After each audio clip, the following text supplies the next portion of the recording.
Stu Armstrong with interviews that pack a punch.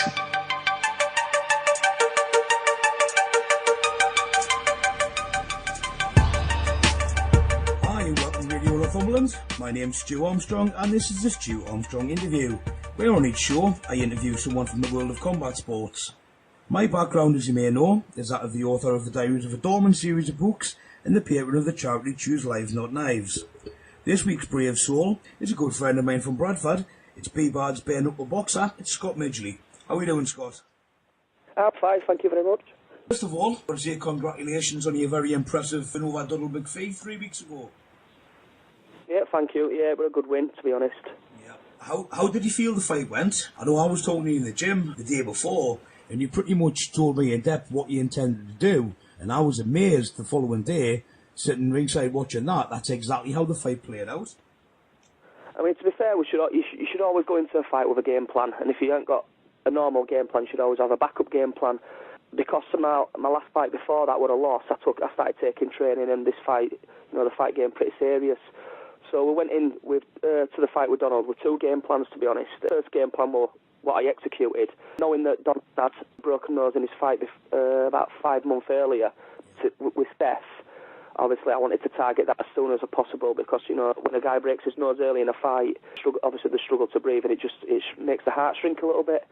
So obviously that was going to be one of my main targets, to target his nose and then maybe go to his body later on and, finish him off. But as he swung for me, I obviously ducked and I gave him a left-right combination which caught him, which obviously took him out of his game. But yeah, pretty much stuck to the game plan, what we had. Yeah, it was quite a good use of the all 14 seconds of the first round, I've got to say. No, it was 9 seconds until he went down. Oh, I always get my research wrong, do you know that? We've watched it back loads of times, to be honest. Well, in that case, Michael Ferry's still beating you by 1 second then, because he did it. Yeah, it is what a quick one, wasn't it? I know you and Donald are good friends in the ring. How does it feel to fight one of your friends? It's got to treat it as a competition. There's no animosity. You're not angry with anyone. You're both coming in to unleash something or to test your skills or to test something about yourself. So as long as you don't treat it personal, you just treat it as a competition. I was there to try to show Donald that I was tougher, stronger, and the better fighter. That's all. There was nothing personal whatsoever. Seconds before the fight started, I smiled at Donald, I nodded at him, I shook his hands. As soon as the bell goes, then it's competition time. You've obviously got to get in the zone and do what you've got to do. But as soon as the bell finishes, it's back to being friends again. So I have no problem fighting my friends whatsoever. You do it we did it in the army constantly. We'd go toe to toe, bang some boxing gloves on, go toe to toe, knock crap out of each other, and I'll go for a drink later on that night. It's something it's drilled into us. I was talking to Donald sort of not long after the fight, and he was quite happy. I think, to be honest, if somebody just broke my nose and put us down out of the fight that quick, I think I'd be a little bit annoyed, to be honest. But Donald was really happy, and that's what he was there to do. Yeah, I spoke to Donald after, and I just told him not to be disheartened. I went, at the end of the day, training since October, that his last fight with Steph.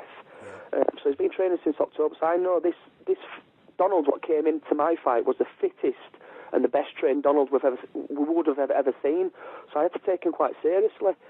But just because the fight was so quick doesn't mean that Donald's not improved. I just never give him a chance to show that he's improved. Those things. He's a lovely guy, Donald. I know him quite well as yourself, and he's a cracking fighter as well. I suppose that's he's a tough guy. Just something to mention as well, to sort of show how friendly things are sort of out of the ring. I know that there's a training camp going on pretty soon in Thailand, and Donald was intending on going to that, and a lot of different people have been contributing and been trying to raise funds to help him actually go over, achieve this training camp in Thailand, and go into a fight. Well, Donald's decided not to do that, and I believe that he's actually transferred the fund across to yourself, so you can try and go to Thailand. Is that right? Yeah, that's correct. He'd messaged me we talk all the time to me and Donald. Obviously we're really good friends. I was talking about the Thailand trip, and I just said, I don't think I can make it. I came back, I had bills coming out of my ear all, and I just knew I wouldn't be able to raise that sort, the full amount in that time. And he says, don't you worry, he says, so much planned. And I didn't think no of it. And he says, between me and you, he says, I'm not going to Thailand. I'm not ready. My nose won't be ready. But I want someone who's, who deserves a place to go. And he says, what better person than the person who's just beat me, which is you. When he said that, and I said straight away, I says, I don't know how I feel about it, to be honest, Donald. These people what have paid the money, they've paid the money to you because they like you. I went, half of these, they might not even like me. They might not, they might think I'm arrogant. They might not like me as a person. I don't know. I says, I don't know how I feel about that, mate. So, I want to decline it. But then obviously Popeye and Andy, they messaged me and said the same. And then they started posting it on, and obviously it took off from there. And loads of people have donated now, and it's got, I'm overwhelmed, to be honest. But I won't be in this situation if it weren't for Donald. So, I owe the guys so much. I think it's a pretty amazing gesture on his behalf. Absolutely. I know on the night of the Newcastle fight, or the charity work that I do, we're selling Choose Lives Not Knives wristbands. We decided on the night that we're going to split the proceeds of that, half between Choose Lives Not Knives and half towards Donald's Fund to go to Thailand. And sort of on behalf of everybody from the charity, we're all sort of really pleased that it's helping you as well, so best of luck with that. I mean, to be fair, if people who know me, obviously don't know me through Facebook, but I do train. I train hard, I'm a hard trainer. I didn't take it seriously last year because I just relied on my ability, but, since I'm lost, I've been training absolutely like a dog. And I'm taking, I think that the experience in Thailand is just absolutely ideal. It's sharpened up my boxing skills, there's world-class trainers out there, and I'm not someone who's going to go out there for a holiday. I'm going out there 100% to train. Yeah, I think it's a pretty good sort of thing to fly the British flag as well. I mean, it's almost like a Team GB going out there, and if I'm thinking rightly, there's gonna be a big fight show on against a lot of Thai boxers, I believe, that's going to be on on TV. Yeah, we're going out there for 4 weeks. We're training for 4 weeks, and then at the end of the 4 weeks, fighting in a stadium. There's going to be bare knuckle fights, Muay Thai fights, and some boxing matches. Obviously, I'm not bothered. I'd take any of them fights, to be honest, but I'd rather prefer bare knuckle, if I'm truthfully. And I think that's what we're going out there for, is the bare knuckle. Mm-hmm. So yeah, and it's going to be on pay-per-view, so it's just a great opportunity to represent your country. And it's not the first time I've represented my country, because obviously I went in the army. It's something I take with pride, to be honest. I'm a proud Briton. Yeah, that's fantastic.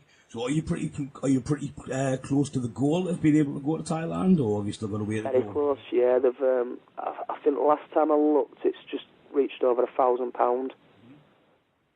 So yeah, I don't actually know how much it is to go, but yeah, I'm pretty sure I'm only a couple £100 quid away from it now.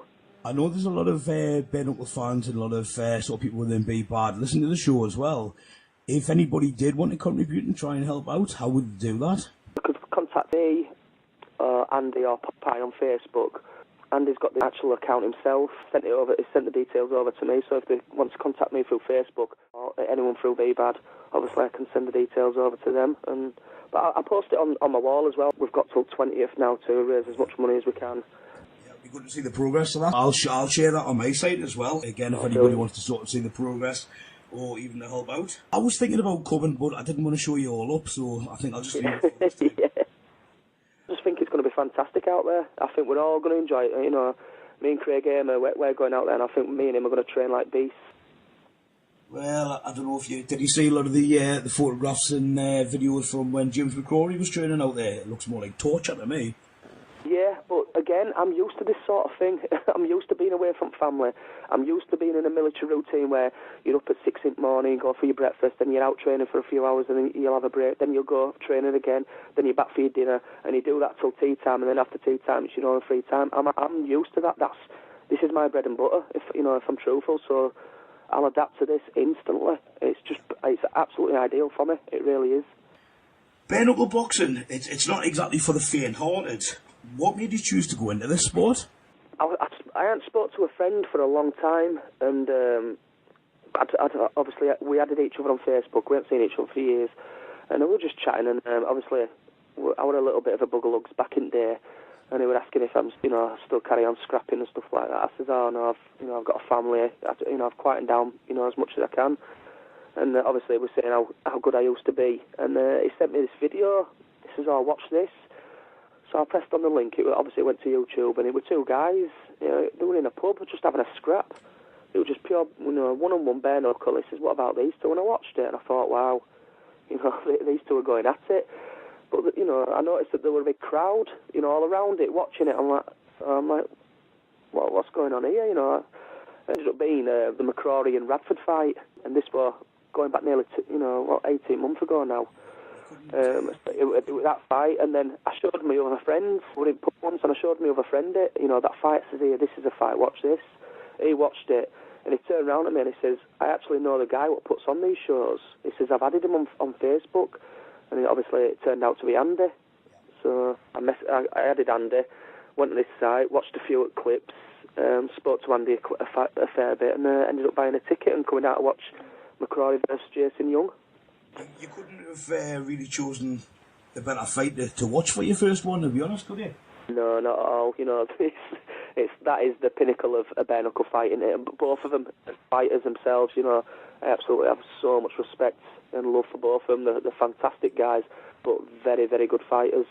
They are, and they've got the third fight coming up in May, Suckers for Punishment. Yeah, it's going to be a blockbuster, isn't it? I mean, I can't see how it's going to stand up to the second fight, if I'm truthful. It's, I don't know how it's going to stand up to the second fight, because you can't really get better than the second fight. I was thinking pretty much along the same lines. I was talking to James a few weeks ago. It was the same day I was talking to you in the gym. And when I say the gym, I was there doing interviews, not working out. And he pretty much said the same thing. But after the first fight, I bet a lot of people would have said the second fight, it'll never measure up to that. Who knows, yeah. Well, it's them two, isn't it? So I think they're going to stand about 30 centimetres away from each other and just slug it out. Yeah. I can't see much boxing going into it in this fight. No, that's it. It's certainly going to be. That's in Nottingham, I think, isn't it? Yeah, Nottingham, yeah, 16th of May. What is it you actually like about bare knuckle boxing as opposed to, say, glove boxing?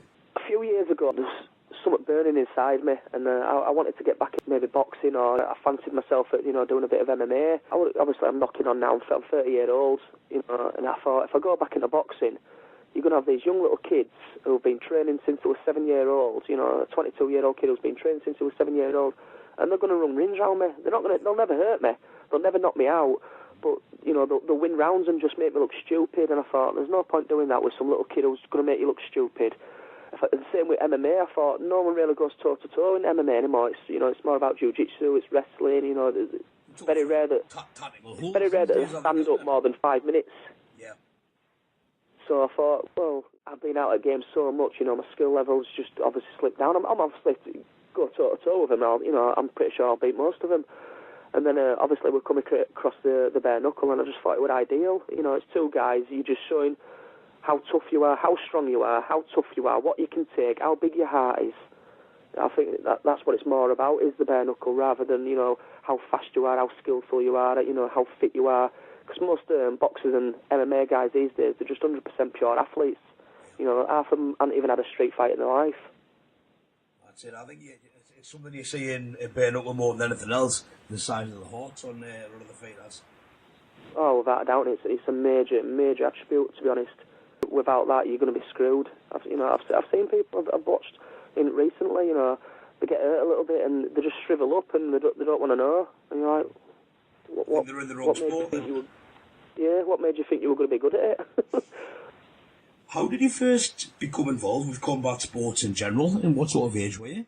Me and my cousin Carl, first went to a boxing club when we were little kids, not little kids, early teens. Went to a local boxing club, did a bit of that, and obviously, just being kids, you just turn into, you hang around streets, you hang around in parks, and then so I stopped doing that, and then we went to, when I joined the army, obviously, it came back out in the army, everyone's doing a bit of training, everyone's doing a bit of boxing, so I got back into it in the army, and obviously I started really doing it from then on.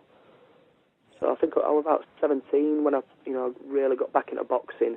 But, again, I might have had a fair few fights, but, my experience and my skills limited compared to, the people out there who've had intense training. I mean, most of my trainers were just PTIs, physical training instructors, with very basic boxing coaching skills at all.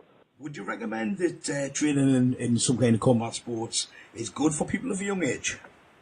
Absolutely, 100%. You know, it's good no matter what. It's good to learn discipline.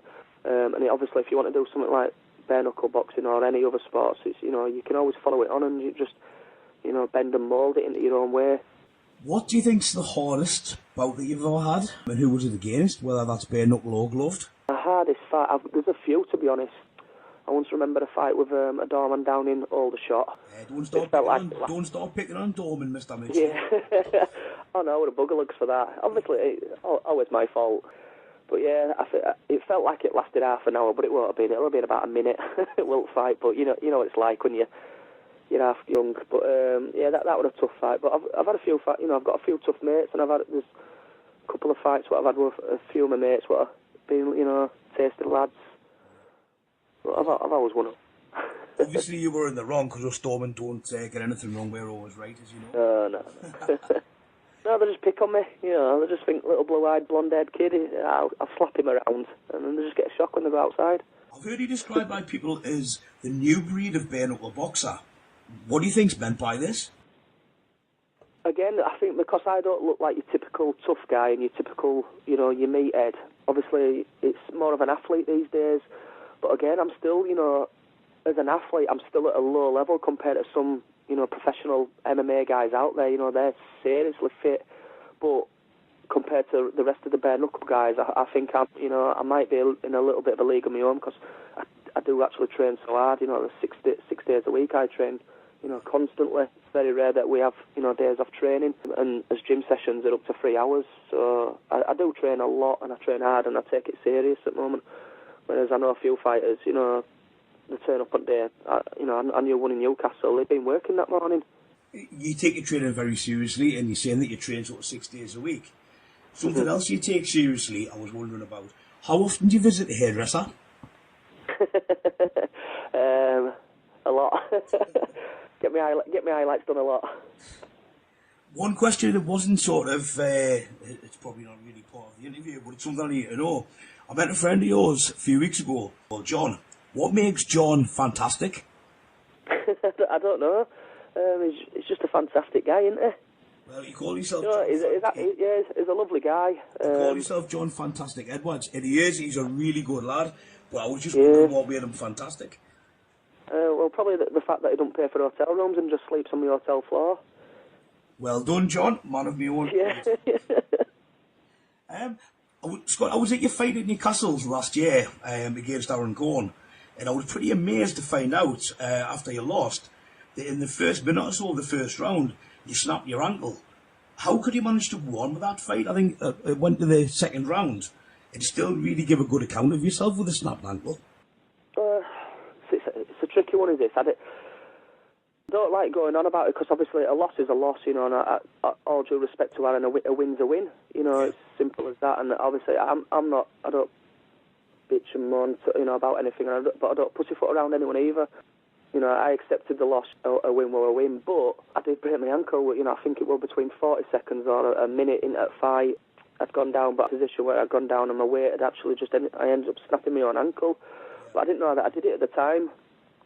Call it adrenaline. I don't know, maybe my boot were tight, so, you know, it was compressed against it, or just call it stupidity. But I didn't actually know that I did it. All I could describe is that my leg felt like I had pins and needles.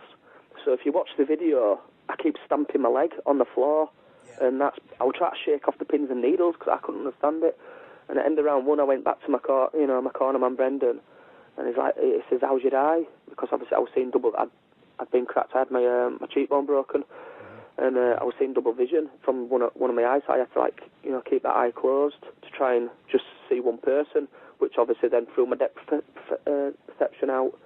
But I said to Brendan, I said, my eye's fine. I said, you know, it's my leg. I went, it's screwed up. And you can actually see me saying that in the video. I said, I don't know what's wrong with it, though. I ain't got a clue. And then obviously we found out after that it was broke. It's still actually disfigured now, and I still limp on it now. I was quite shocked to be told afterwards that you'd actually done that. And to be honest, I didn't believe it at first, because you did give a good account of yourself. Again, maybe it's adrenaline. I put it down to boots as well, because as soon as I took the boots off, that was it. I were on crutches for 6 weeks. As soon as I took the boot off, I couldn't walk for 6 weeks. So obviously the support on your boxing boot, it means so much. But if you actually watch the Donald fight, the last punch I threw, what drops Donald's, if you watch my right leg just buckles a little bit. So it's still not, I don't even think it's 80% what it is. Running up and down stairs now, it's a bit dodgy on that. I don't feel right on it. It took a long time to heal, and I underestimated what sort of damage it did.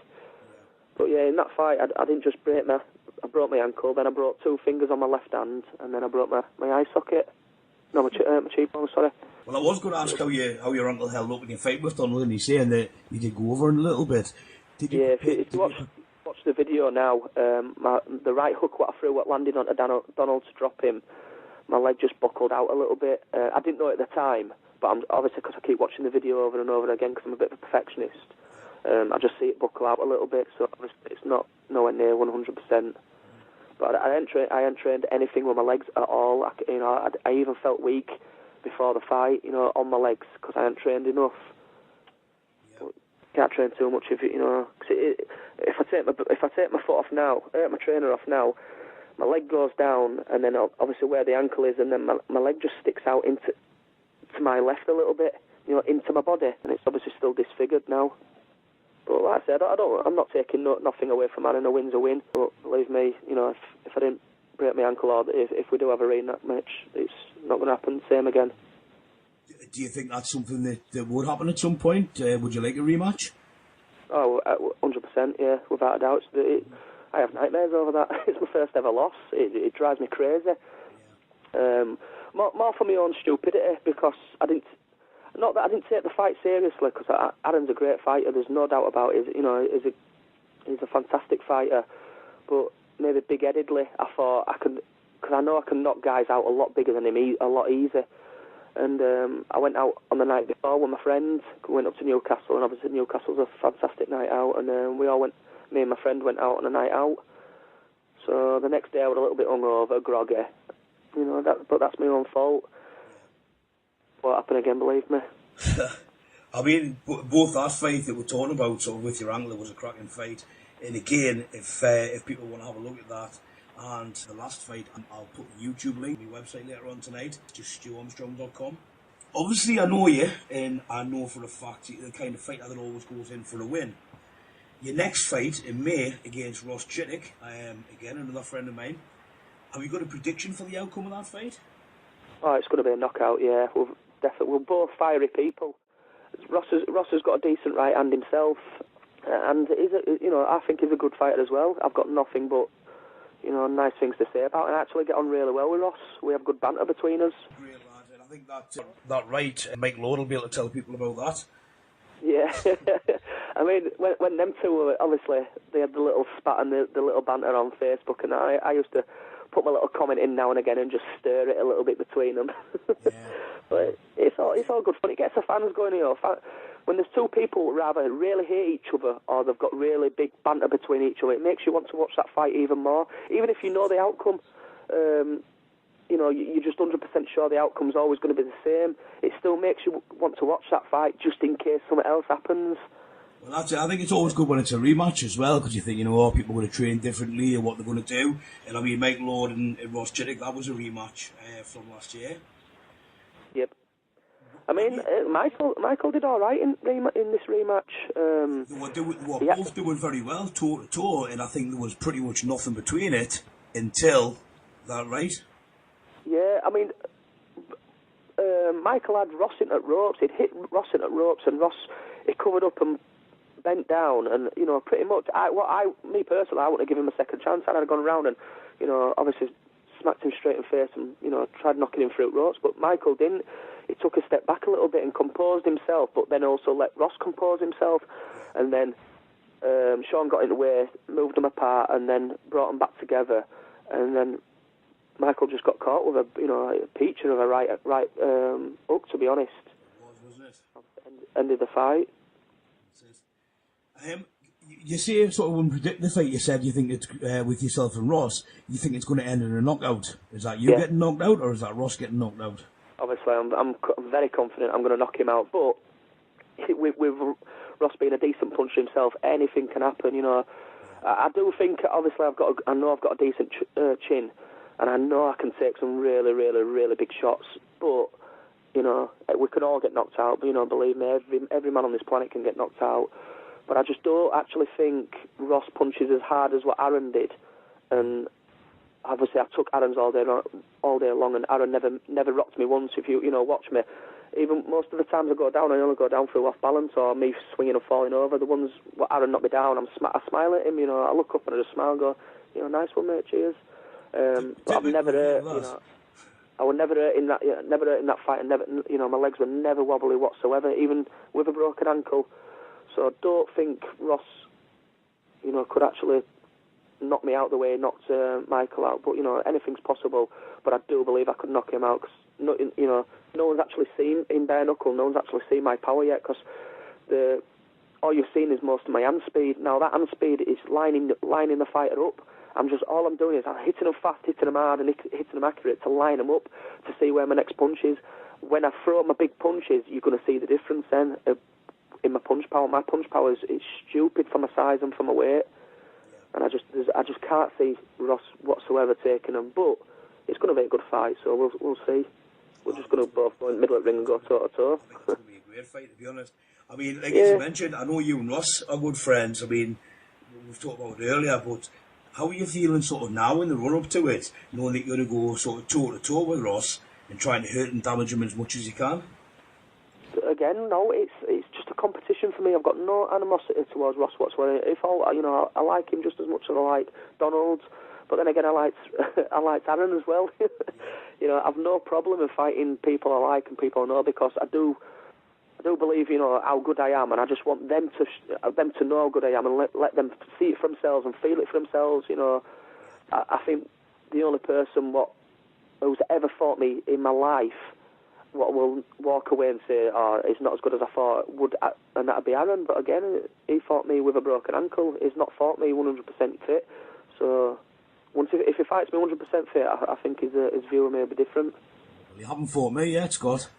I know, mate. I won't do it either. Thank God for that. Have you got any message for us? I speak to Ross quite a bit, to be honest.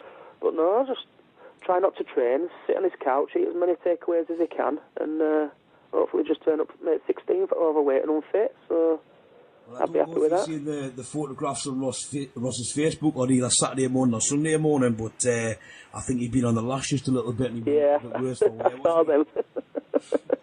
Yeah, I saw them. Lucky little bugger, isn't he? I look like he had a good night. He's a nice lad, Ross, he really is. He's cracking, yeah. He's like me. We're both lads, you know, we're a lad's lad. You know, we like going out. We like getting absolutely off his face. We like having a good laugh. We like flirting with girls. That's just the type of people we are. And obviously we can both have a do. We're just going to find out May 16th who's a better guy. Scott, I know that you've had a bit of a checkered past. You've had some brushes with the law. Had time in the army fighting for Queen and Country.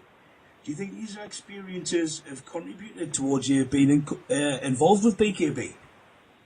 Yeah, it's that nature over nurture thing, isn't it? You know, people just think people are born a certain way, and they're not. No one's born a certain way. Your surroundings what mould you. Obviously, I'm from a tough estate, so obviously most of the lads on our estate, we're tough lads and we're streetwise. And then obviously when I went in the army, it turns you from a 16-year-old boy into a 16-year-old man. Obviously, I went through a bit of a traumatic time. I accidentally killed someone at 17. I won't go into details about it, but because obviously my sister will be listening to this, and she was with me at the time. My best friend Anthony, he was with me.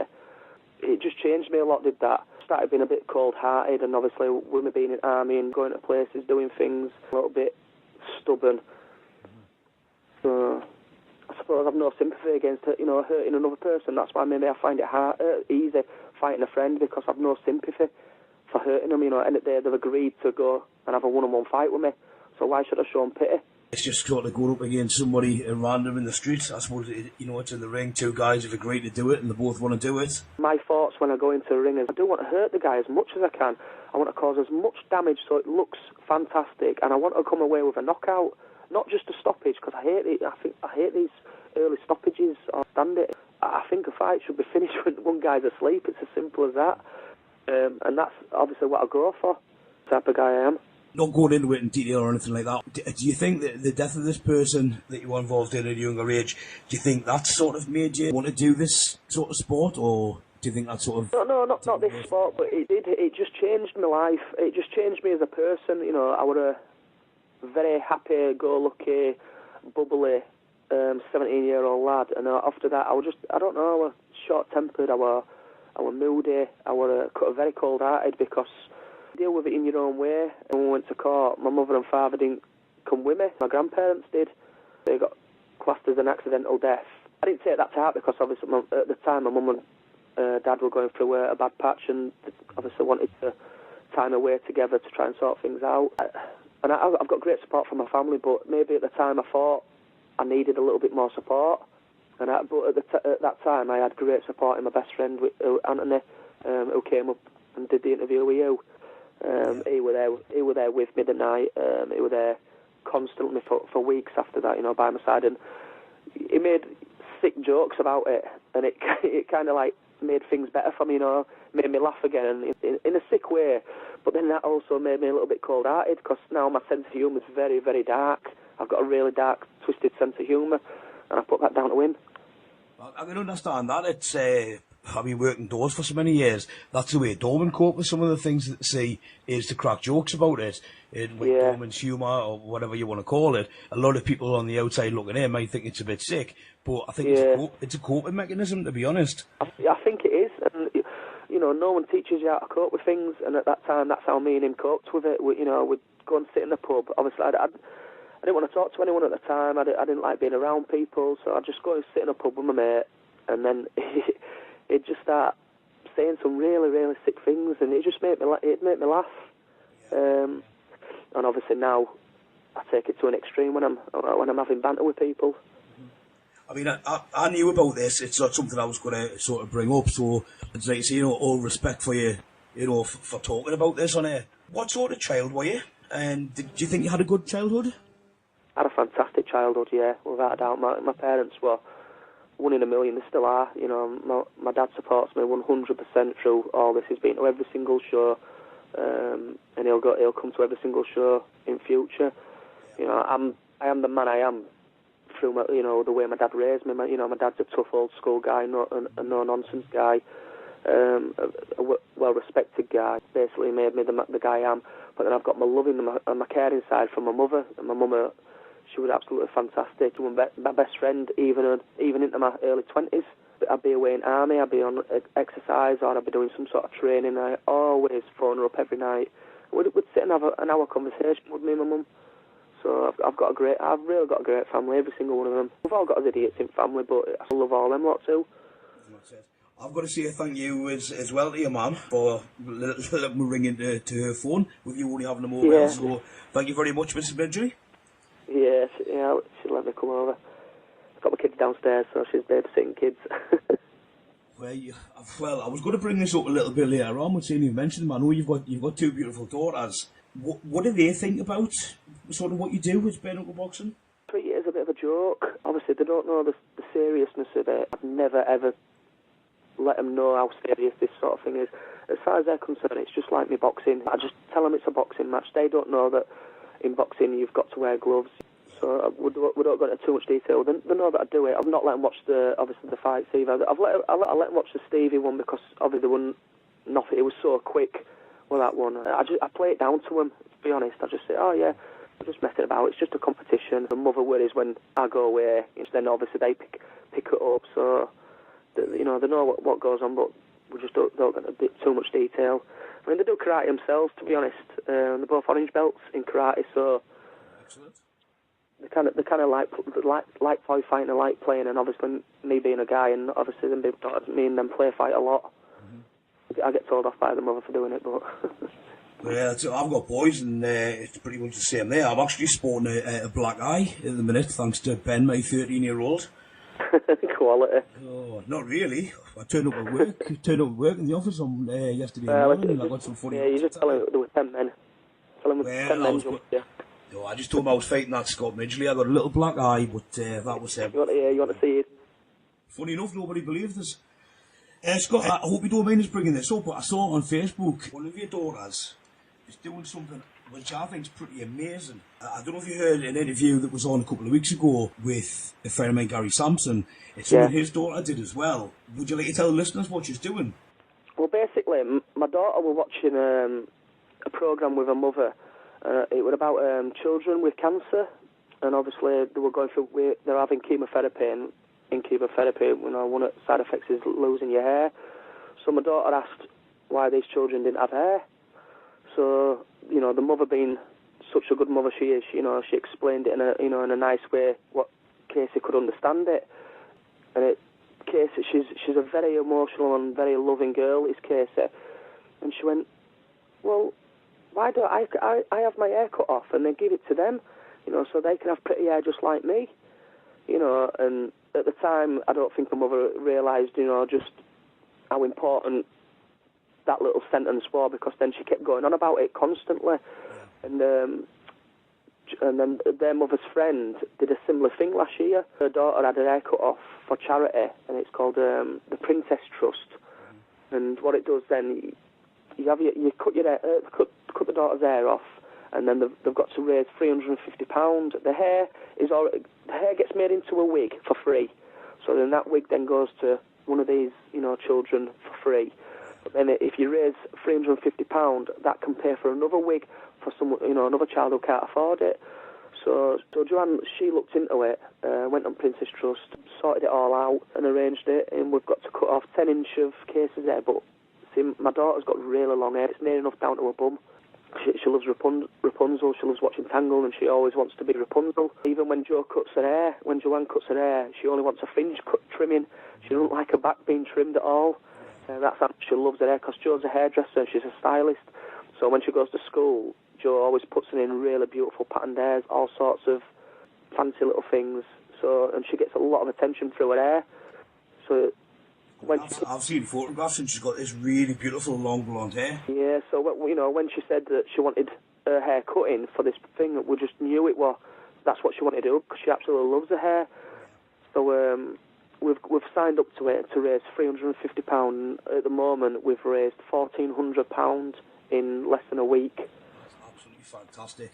I mean, I chipped in a little bit when I saw it on Facebook, and I seen how quick it was going up, and it's still going up. So it's gone mental. But again, it's the story, it's the child, because she decided to do it off her own back. We hadn't asked her to do it, we hadn't made her do it. It was her decision, because she wanted to help these little girls. And we all know what it's like, guys. If when we start thinking we're going bald, it's not a nice feeling. We're always try to cover it up, or we're wearing hats. Now, just imagine what it's like for a little child. It must be absolute one of the worst things ever, and they're already going through the worst time in their life. So wearing a real wig, it must just make them feel £1 million from what they originally were feeling. And I'm just so proud of my daughter. Absolutely overwhelmed. I get messages from people I don't even know from all over, saying that it's touched them. Obviously, it means something to them because they've lost someone, or someone in their family's got something. And the messages are just overwhelming. I well up every day just reading them, and I'm so proud of my little girl for doing it. When I first saw it in the photograph of her long hair and what she wanted to do, and that it was all her idea, it really touched me. So my little message, Casey, I think you're an inspiration. You really are. Oh, thank you. I'll tell her that. But yeah, she's so proud of herself. Every time so she should be. When fund goes up, we tell her, it's £1,400 now, baby. We can have 4 wigs plus yours, so that's 5 wigs now. And she's so excited. She's like, 5 people. It's like, wow. So we're gonna have 5 people. We're gonna have wigs. I'm like, yeah, baby. She's so excited, and she knows what it means. She knows what it means, but she just doesn't know the emotional side to it yet, because she's so young, so she doesn't know how much it really affects people. She just thinks she's doing a really good thing and being a really good girl, but obviously it touches people a lot deeper, doesn't it? Well, I'm going to do something now which I'm not sure if I'm really allowed to do, but what the hell I'm going to do it anyway. Do you know what the link is, if anybody wanted to look at the progress and who wanted to contribute to this? There's a link on my Facebook, but the link it's www.justgiving, that's one word, .com/Joanne with a capital letter, -Carson with a capital letter, and then a number 1. That's the link. But Also, like I say, it's on my Facebook page, and I know there's quite a lot of Bbad people that have shared it. I mean, I've shared it as well, but I'll put that link up on my website as well later on tonight, which is stuarmstrong.com, and we'll also tweet that out from Radio Northumberland. I think it's absolutely amazing. You've got a real credit to you there, mate. Yeah, I'm really proud of her. I'm also proud of all the people that's donated, whether it's £1 or whether it's £100. It doesn't matter. Each contribution and what we do, because you can see who's donated. At the end of it, when we cut her hair off, I'm going to write a list of every single person that's donated, and I'm going to personally go on Facebook and thank every single one of them who's donated, because obviously it's all, the proof's all on the Just Giving page. So you've just sat there and said that you've ended up a cold-hearted person. I don't think really you are. That's my view anyway. I'm a big softy. I mean, when I was talking about that was before my children came along. I was, a very cold person. When I had my children, the day Katie were born, I hadn't got a clue what it was. Just something changed in me.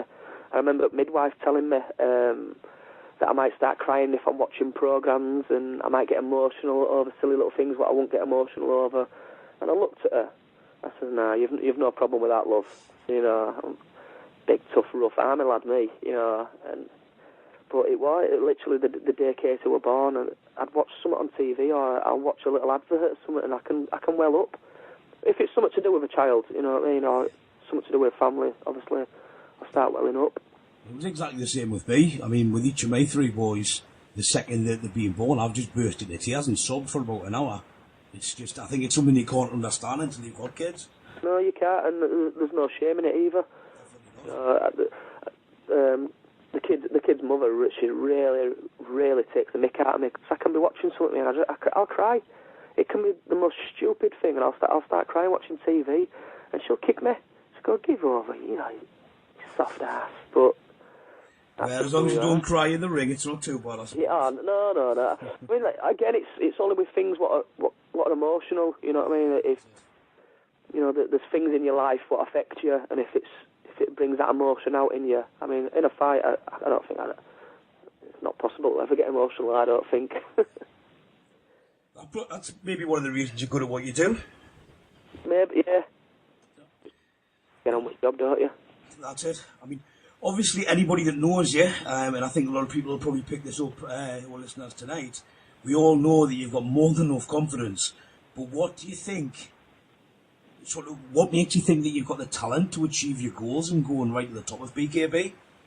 Again, all growing up since I'm about 15 years old, I knew that I've got something most guys just don't have, and it's stupid power in my right hand. It's ridiculous how hard I hit. I've trained with heavyweights, and I've still never ever trained or sparred or fought anyone. It hits nowhere near as hard as me. And obviously, no one's seen it yet, because like I say, the fight stops so early, or I'm just lining them up. I'll pick them with fast, accurate punches to line them up, ready for a big one. And I just know that my punch, like no one I know.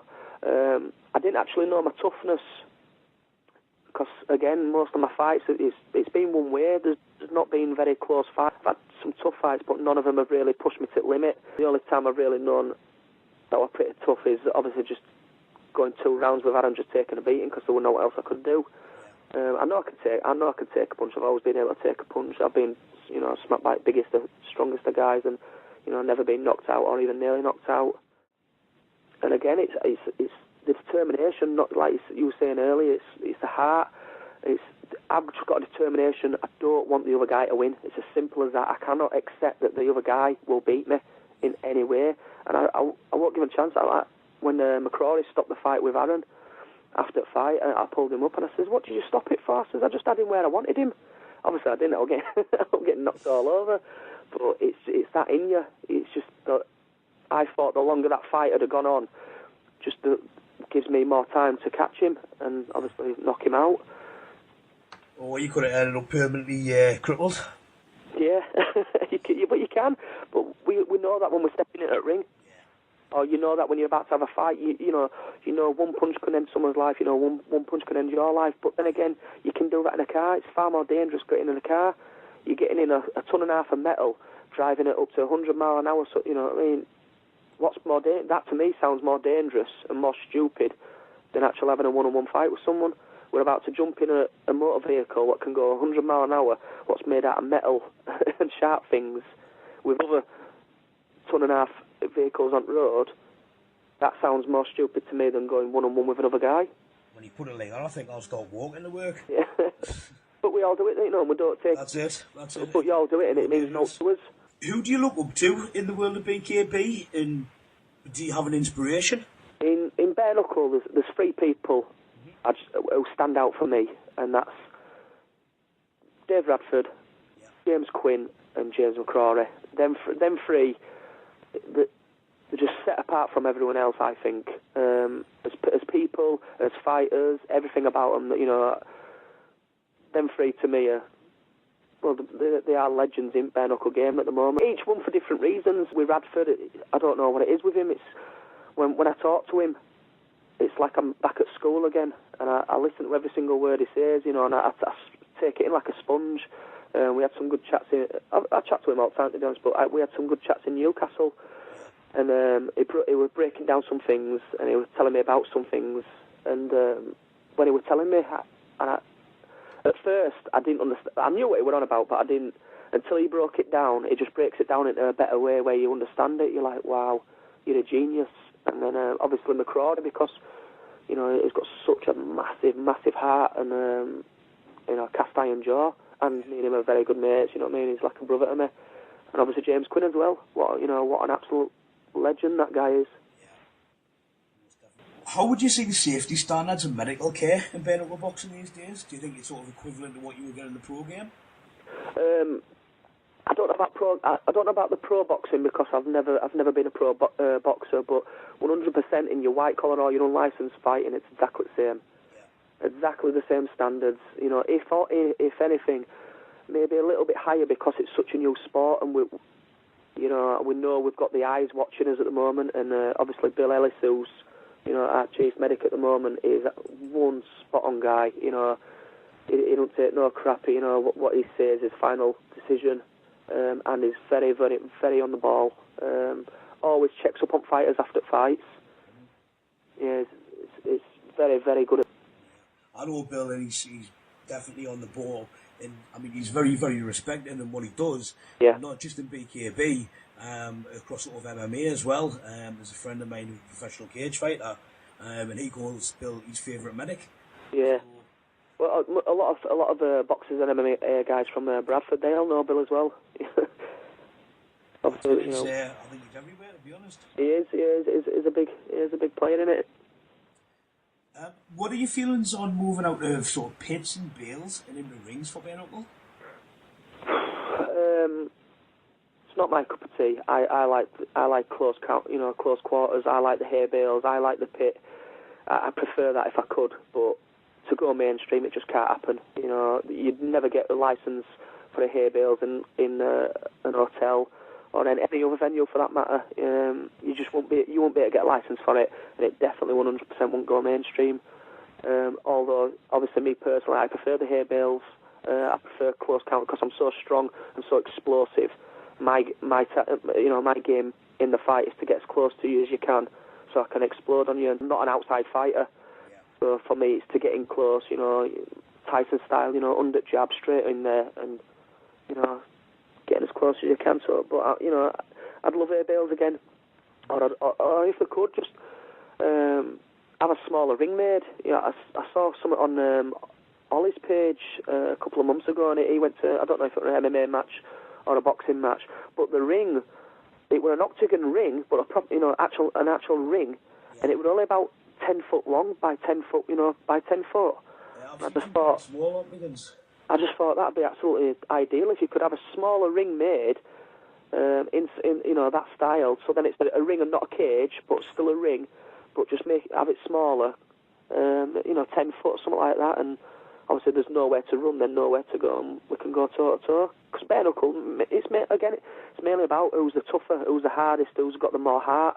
It's not about skill. If you want to see skill, go and watch a boxing match. You know what I mean? Go and watch chess or something like that. If you want to see skill, it's in bare knuckle. It's about toughness. It's about heart. It's about determination. So the closer the fight is, obviously that's when we get to see it. Well, I never ever thought we'd be talking about chess on a combat sport show. Yeah. Probably an unfair question, but I'm going to ask it anyway. What's next for Scott Midgley? I mean, I know you've got an important fight coming up to Ross Chittick in Nottingham in May. What do you see your future after that? I've obviously got the Thailand thing coming up in July. So I'm out in Thailand for a month, and then I'm going to obviously representing Bbad in the UK out there, fighting out there in Thailand. But I'm really hoping that maybe end of summer, hopefully Bbad could go back to America and maybe I could fight over there. I've got someone I've got my eye on. Do you want to see who that person is? No. I've got a feeling, but I'm not going to mention. Some good fights over there at the moment. Do you think you'd be actually accepted in America after the problems that you're bound to get into with lady boys over in Thailand? Yeah, I think that, they'll be all right.